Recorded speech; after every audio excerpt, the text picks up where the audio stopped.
මතක තියාගන්න කවුරු හරි දැක්කම හොඳට hina වෙන්න. කවුරු හරි දැක්කම හොඳට කතා කරන්න.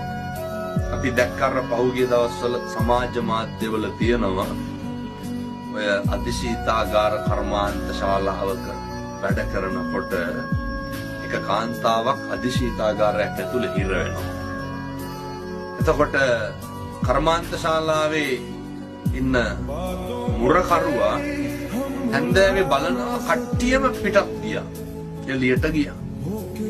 හැබැයි එක්කෙනෙක් ගියේ නැහැ.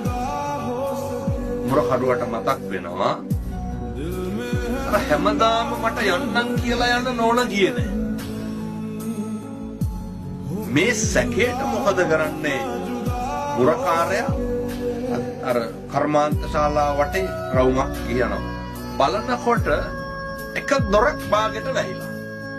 හැබැයි අර කාන්තාවට අර ඇතුලෙන් අර දොර අරගන්න බෑ. මුරකාරයා ගිහිල්ලා අර දොර අරිනවා. කාන්තාව හිත හදාගෙන ඉන්නේ මැරෙනවා කියලා දන්නවා එළි වෙනකොට. කාන්තාව අහනවා. ඇයි දැන් මේ කවදාවත් පුතු ඇවිල්ලා මේ දොරවල් ඇදී? මුරකාරයා කියනවා පින්නතුනේ. කට්ටියම ගියා. මට ඒක අඩුවක් දැනුණා. මොකක්ද? හැමදාම යන්නම් කියලා යන නෝන ගියේ නැහැ. බලන්න මේ අර බුදුහාමුදුරුවෝ උගන්වපුවත් එක්ක ජීවත් වෙනකොට අර අහලා තියෙනව නේද ධම්මෝ හවේ රක්කති ධම්මචාරී කියලා. උන්වහන්සේ උගන්වනවනේ හැම කෙනා එක්කම hina වෙලා කතා කරලා ඉන්න.